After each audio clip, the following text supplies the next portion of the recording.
अस्सलामुअलैकुम, कैसे हैं सब। उम्मीद है सब दोस्त खैरियत से होंगे। दोस्तों इस वीडियो में मैं आपको बताऊंगा कि आपने अपनी काज मशीन का जो पैर है उसको कैसे सेट करना है। बहुत सारे दोस्त कहते हैं कि जब हमारी मशीन चलती है, एक साइड का काज मुकम्मल होता है तो दूसरी साइड पे सुई टच हो जाती है और हमारा जो सुई है वो टूट जाती है। तो दोस्तों इसकी प्रॉब्लम क्या है, ये देखें।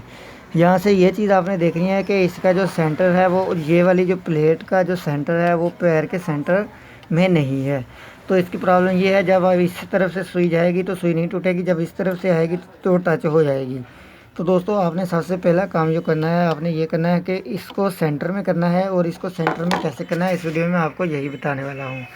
तो दोस्तों आपने सबसे पहले काम ये करना है कि मशीन को कर लेना है उल्टा, इस तरह जैसे मैंने किया। उसके बाद उल्टा करने के बाद यहाँ पे आपने देखना है कि आपको इस जगह पे एक पेच लगा हुआ नज़र आएगा। इसको आपने खोल लेना है। ये देखिए, इसको मैंने खोल लिया। इसको खोलने के बाद अब मैं आपको बताता हूँ कि आपने करना क्या है। अब आपने ये करना है कि इसको खोलने के बाद यहाँ से ये चीज़ देखें, ये इसका जो यहाँ पे वर्क कलाम इसको बोलते हैं। अगर इसको आप दबाएंगे तो आपका जो पैर है मशीन का वो सेंटर में या इधर और लेफ़्ट राइट दोनों पे होगा।